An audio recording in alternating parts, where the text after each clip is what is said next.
नमस्कार दोस्तों, आज हम बहुत प्यारा सा एक बेटी विवाह गीत लेके आए। बहुत पुराना बेटी विवाह गीत है। गीत को ढेर सारा प्यार और आशीर्वाद दीजिएगा, ज़्यादा से ज़्यादा शेयर कीजिएगा, वीडियो को फुल वॉच करके देखिएगा। धन्यवाद। कवन ग्रहण बाबा काशी में ला गई, काशी में ला गई। अरे कवन ग्रहण आधी रात रे ललनवा। अरे कवन ग्रहण आधी रात रे ललनवा।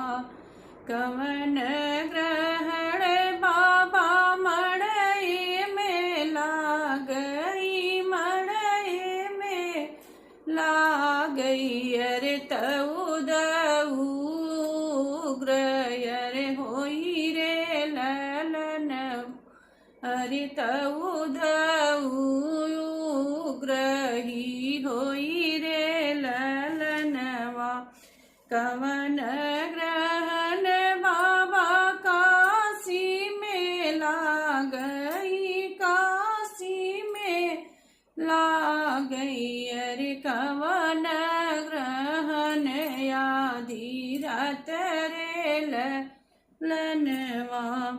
अरे कवन ग्रहण आधी रात रे ललनवा। कवन ग्रहण बाबा मड़ई में ला गई, मड़ई में ला गई। अरे तऊ दऊ ग्रही होई रे ललनवा। अरे तऊ दऊ ग्रही होई रे ललनवा।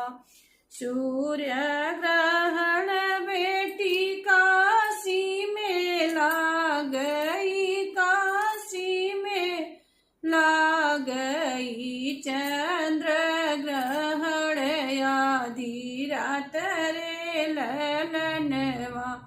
अरे चंद्र ग्रहण आधी रात रे ललनवा। बेटी ग्रहण बेटी मड़ई में ला गई, मड़ई में ला गई। अरे तऊ दऊ ग्रही होई रे ललनवा। अरे तऊ दऊ ग्रही होई रे ललनवा।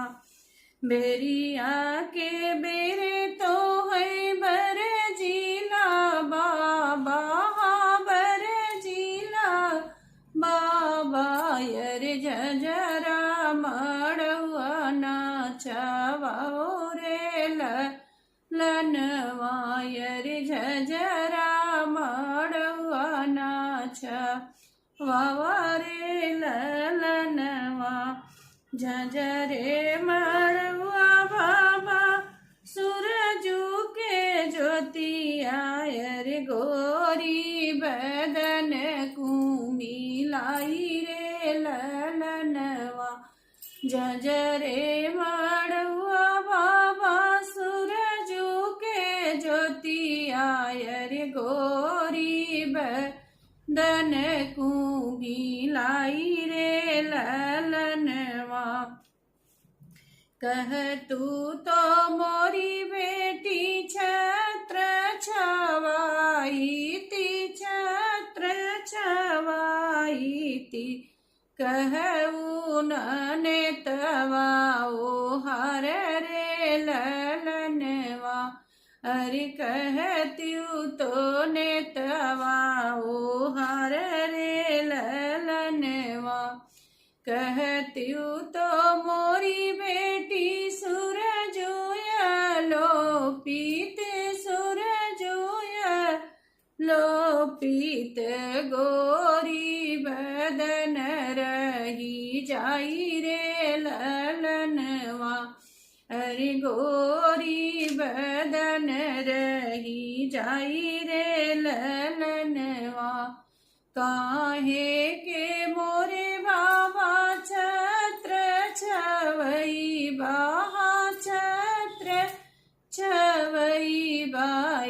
काहे के नेतवा ओ हर रे ललनवा। काहे के मोरे बाबा सूरजू अलोप बाहा सूरजू अलोप बायर गोरी बदन रही जाई रे ललन वायर बिहने सुंदर बर के साथ रे ललनवा।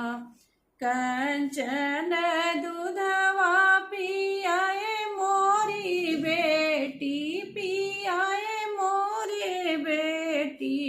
अरे दहिया खियाए सड़िया रे ललनवा।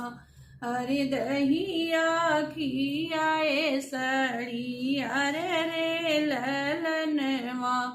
एक ही गुण हिया न मानो मोरी धैरिया न मानो मोरी धैरिया। अरे चलो परदेसिया के साथ रे ललन। अरे चलो परदेसिया के साथ रे ललनवा। बाबा के छोड़ा बयाटन पाटन माई के छोड़गी थान रे ललनवा। बाबा के छोड़ बयाटन पाटन माई के छोड़गी थान रे ललनवा। भैया के छोड़े नीरा माधो हैया हारा माधो हैया। अरे भौजी के रामार सोई रे ललनवा। अरे भौजी के रामार सोई रे ललनवा। भैया के छोड़े मैं रामा दुहैया। अरे भौजी के रामार सोई रे ललनवा। कवने ग्रहण बाबा काशी में लागई। कवन ग्रहण आधी रात रे ललनवा। कवन ग्रहण आधी रात रे ललनवा। धन्यवाद दोस्तों। गीत कैसा लगा कमेंट बॉक्स में जरूर बताइएगा। चैनल को भरपूर सपोर्ट और आशीर्वाद दीजिएगा। धन्यवाद।